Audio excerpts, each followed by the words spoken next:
अभिषेक जी, आपका जीएसटी का क्लास चल रहा है। जी।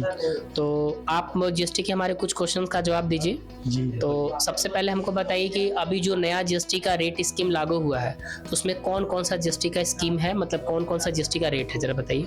पहला 0%, 5%, 18% और 40%। अच्छा, हमको ये बताइए कि जो ये नया वाला स्कीम आया है, इसमें किस वाले रेट को हटा दिया गया है?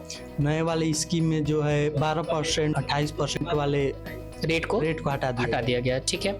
अच्छा, एक चीज़ हमें ये बताइए कि जो जीएसटी का रजिस्ट्रेशन मान लीजिए अगर हमें कराना हो अपना, तो हमको जीएसटी में कौन कौन सी स्कीम मिल सकती है? अगर जीएसटी का रजिस्ट्रेशन हमें करवाना होगा तो क्या क्या स्कीम होता है जीएसटी का? जीएसटी में हमको 2 स्कीम होता है, एक कंपोजिशन और एक रेगुलर स्कीम। अच्छा, अभिषेक जी, हमको कंपोजिशन स्कीम के बारे में थोड़ा समझाइएगा कि कंपोजिशन स्कीम का क्या फ़ायदा होता है?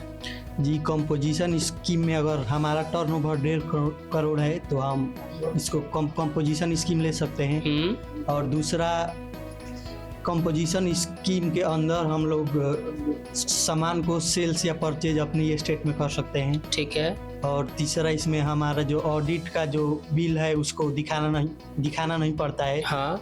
और इस कंपोजिशन स्कीम में जो हमको पूरे 1% मतलब टर्नओवर का 1% जीएसटी हमको गवर्नमेंट को देना होता है। ठीक है। कंपोजिशन स्कीम में हम मतलब हमको 3 महीने में एक बार अपना जो है जीएसटी का रेट गवर्नमेंट को देना पड़ता है, रिटर्न देना पड़ता है। अभिषेक जी, थोड़ा हमको रेगुलर वाले के बारे में बताइएगा, रेगुलर स्कीम क्या होता है?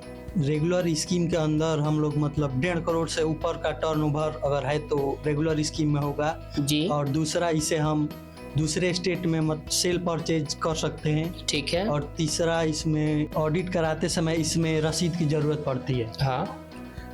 और इसमें रेगुलर स्कीम में हर मंथ आपको जीएसटी रिटर्न फाइल करनी पड़ती है। ठीक। अभिषेक जी, ये बताइए कि हम लोग का जो रेगुलर स्कीम होता है, तो रेगुलर स्कीम में हमें टोटल कितनी फाइल रिटर्न करनी पड़ती है एक साल में?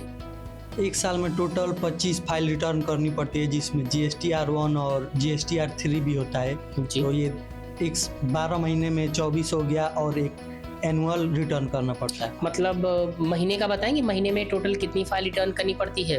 एक महीने में 2 फाइल रिटर्न करनी पड़ती है। कौन कौन सी? GSTR1 और GSTR3 भी। अच्छा, ठीक है। और थोड़ा सा हमको एक और क्वेश्चन है लास्ट, आप हमें GSTR1 के बारे में बताएंगे कि GSTR1 फाइल अगर हम रिटर्न करते हैं तो उसमें कौन से चीज़ों को बताते हैं गवर्नमेंट को, क्या चीज़ें उसमें बताते हैं?